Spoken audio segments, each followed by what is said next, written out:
So let's talk about this even further. I want to bring into the conversation here Eleanor Mueller with Politico, and she joins us now.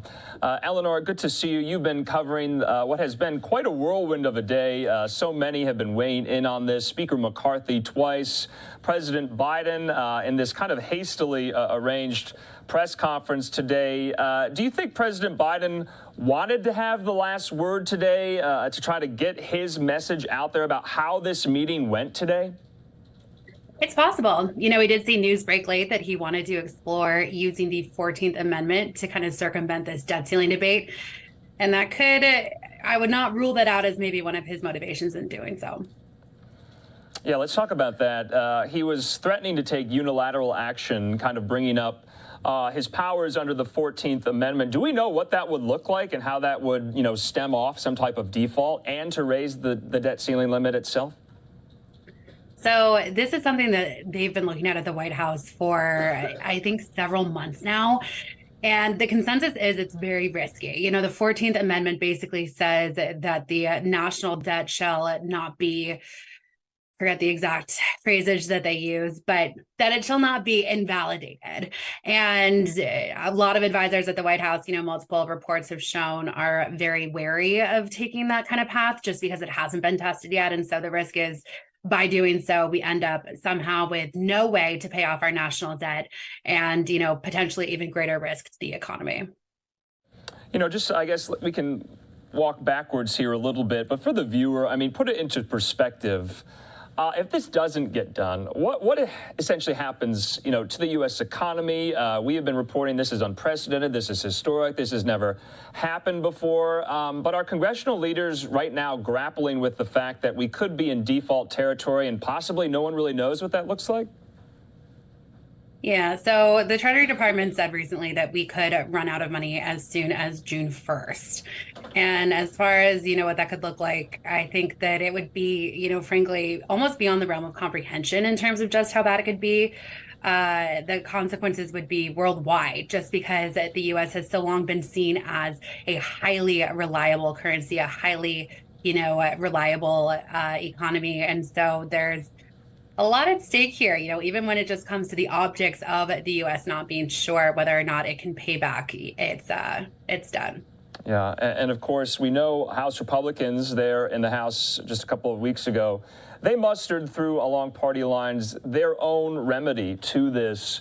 Do you think that was brought up today? Speaker McCarthy has been quite adamant that he wants to see some of that in whatever is the final bill. How much are they going to fight for that, do you think?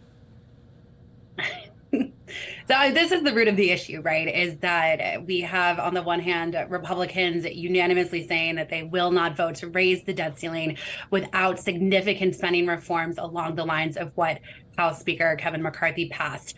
We're also seeing Democrats say, just as firmly that they will not go for any kind of increase in the debt ceiling that does have these conditions attached. They're saying they want something clean, something that does not have these strings tied. And so everyone kind of doubled down on their positions today. It wasn't a lot of progress in terms of finding a middle ground. It sounds like it was more Biden and Schumer coming forward saying, we still want what we want. And McCarthy and McConnell coming forward and saying, well, we are still hoping to see what we passed on the House floor. McConnell, actually, for one, has been very hands off with all of this. He's made it clear that he's not going to step forward the way he did in 2011 and kind of swoop in and make a deal. But Kevin McCarthy and Biden made some snarky comments afterward, kind of saying, three of the four of us were very measured and, reasonable, indicating, of course, that Kevin McCarthy was not.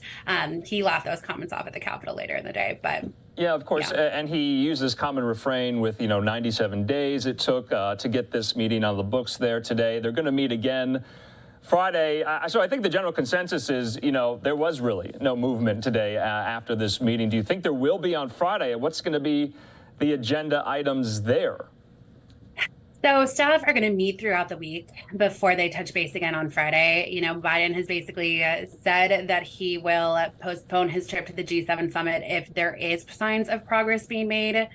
And so in terms of sussing out what's happening behind closed doors, I think that one, what he decides to do with that trip, and two, the comments we see these top four make ahead of Friday will be very insightful. Something something's got to give, and I think it remains to be seen what exactly that is. Yeah, and just lastly, Eleanor, what about a short-term plan or deal? It seems like the White House kind of put that out there today. Yeah, I mean, they kind of connected that to this 14th Amendment debate, but as it stands, congressional Republicans are really, really, really adamant that they don't want anything that's not going to, permanently, well, not permanently, but long-term raise the debt ceiling with those spending reforms attached. And so I'm not seeing much appetite on the Hill for this kind of short-term thing. I think there's a consensus among everyone on both sides of the aisle that they really want to address the root of the problem before they turn to other issues. Yeah, well, someone is going to have to blink first. We'll see if anyone does that in this Friday meeting. Eleanor, we appreciate your time and your reporting. We'll talk again. Thanks for having me.